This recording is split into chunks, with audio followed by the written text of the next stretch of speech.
Roy Studio and Islamic Video Center. الحمدللہ رب العالمین والعاقبۃ للمتقین والصلاۃ والسلام علی سید المرسلین اما بعد فاعوذ باللہ من الشیطان الرجیم بسم اللہ الرحمن الرحیم یا صاحب الجمال و یا سید البشر من وجهک المنیر لقد نبر القمر لا يمكن الثناء كما كان حقه بعد از خدا بزرگ توئی قصہ مختصر۔ فرمان مصطفیٰ صلی اللہ تعالی علیہ وسلم ہے، قیامت کے دن اس کی دہشتوں اور حساب کتاب سے جلد نجات پانے والا وہ شخص ہوگا جس نے دنیا میں رہ کر مجھ پر بکثرت درود شریف پڑھے ہوں گے۔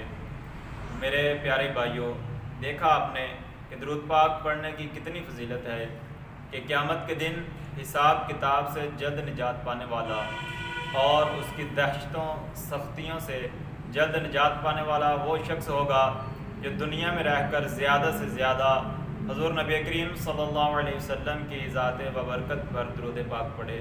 تو لہٰذا ہمیں بھی چاہیے کہ ہم ہر وقت ہر ٹائم حضور علیہ الصلاۃ والسلام کے ذات ببرکت پر درود پاک پڑھتے رہیں۔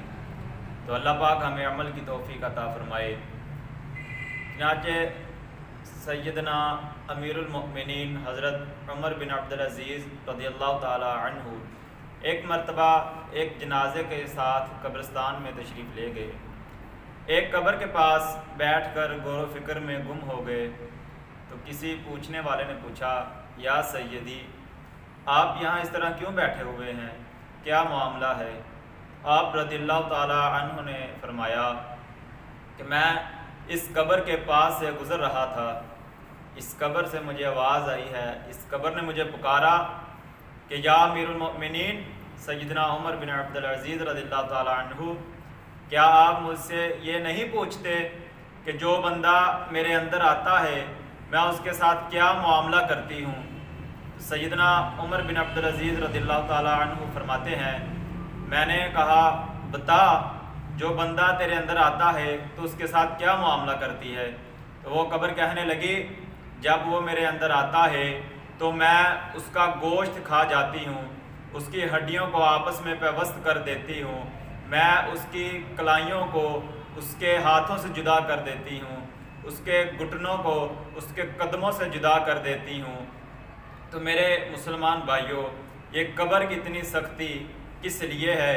یہ قبر کی اتنی سختی اور اتنا سخت وہ وقت جو بندے پر آئے گا وہ کس لیے ہوگا؟ وہ اس لیے ہوگا جب ہمارے اعمال اچھے نہ ہوں گے، دنیا میں رہ کر ہم نے کسی کے ساتھ اچھائی کی نہ ہوگی تو قبر میں ہمیں یہ سختیاں جھیلنی پڑیں گی۔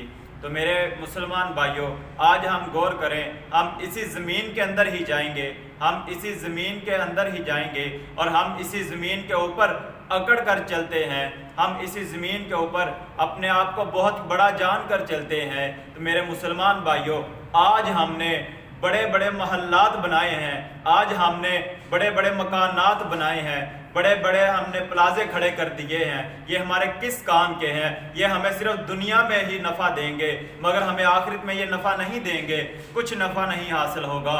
بلکہ جن کے لیے ہم نے یہ محلات بنائے ہیں، یہ مکانات بنائے ہیں، یہاں کوئی اور رہے گا، ہم تو آگے چلے جائیں گے، جب ہمارا موت کا وقت آئے گا تو ہم آگے چلے جائیں گے، یہاں رہیں گے اور، لیکن اس کا حساب ہمیں دینا پڑے گا، ہمیں اگلے جہان جا کر اس کا حساب دینا پڑے گا کہ ہم نے کس کمائی سے یہ محلات کھڑے کیے ہیں، یہ بڑے بڑے بنگلے کھڑے کیے ہیں۔ تو میرے بھائیوں، جن کے لیے ہم یہ محلات چھوڑ کر جائیں گے، ارے جب ہم مر جائیں گے وہ تو ہم سے ڈریں گے، وہ تو ہمیں ہاتھ بھی نہیں لگائیں گے، ہمیں غسل بھی نہیں دیں گے، حالانکہ سکے بیٹے ہوں گے، سکے بھائی ہوں گے، پھر بھی وہ ڈھونڈیں گے، یار کوئی کسی کو لے کر آؤ، کسی مولوی صاحب کو لے کر آؤ، کوئی انہیں آگے غسل دے، وہ تو ہمارے کپڑے بھی پھاڑ کر اتاریں گے۔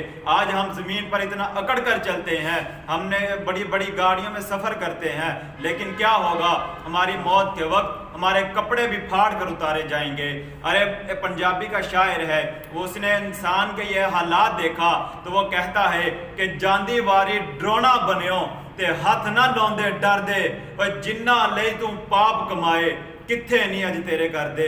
یہ بات حقیقت ہے کہ جب ہمارا وقت آخرت آئے گا تو کوئی ہمارے قریب نہیں آئے گا، کوئی ہمارے پاس نہیں آئے گا، وہ تو ہمیں غسل دینے کے لیے بھی آمادہ نہیں ہوں گے، ہم سے ہمارا نام بھی چھین لیا جائے گا، ہمارے نام کے ساتھ مرحوم لکھ دیا جائے گا۔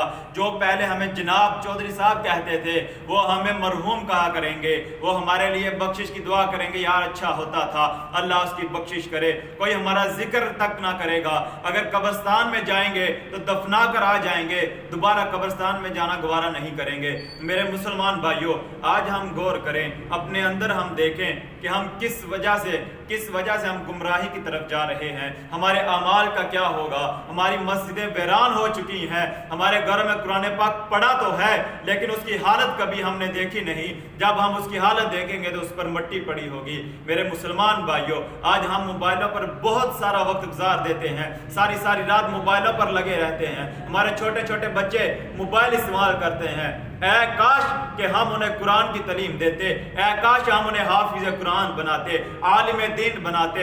ہاں، دنیا کی تعلیم تو ضروری ہے، دنیا کی تعلیم بھی دینی چاہیے، لیکن میرے بھائیوں، حضور علیہ الصلوۃ والسلام نے فرمایا انسان پر علم حاصل کرنا فرض ہے، لیکن وہ کون سا علم ہے؟ وہ علم دین ہے۔ تو ہمیں چاہیے کہ ہم اپنے بچوں کو بجائے کمپیوٹر موبائل لے کے دینے کے ان کو مدرسوں میں داخل کرائیں، ہم اپنے بچوں کو دینی تعلیم دیں، انہیں عالم بنائیں، انہیں دنیا کی بھی تعلیم ساتھ دیں تاکہ دنیا میں رہنے کا شعور پیدا ہو۔ میرے مسلمان بھائیوں، آج ہم غور کریں، یہ لمحہ فکریہ ہمارے لیے، ہم کس طرف جا رہے ہیں۔ ہم مغرب کا رخ کیا ہوا ہے، ہم نے علامہ اقبال کا ایک شعر مجھے یاد آ رہا ہے کہ انہوں نے فرمایا تھا کہ اگر جو سورج مغرب کی طرف ڈوبتا ہے وہ سورج یہ پیغام دیتا ہے انسانوں کو، ارے مغرب کی طرف جاؤ گے تو ڈوب جاؤ گے۔ تو مغرب کی طرف ہم مسلمانوں کے دشمنان ہی دشمنان ہیں، دشمن ہی دشمن ہے۔ تو میرے مسلمان بھائیوں، آج غور کریں ہم کس طرف جا رہے ہیں۔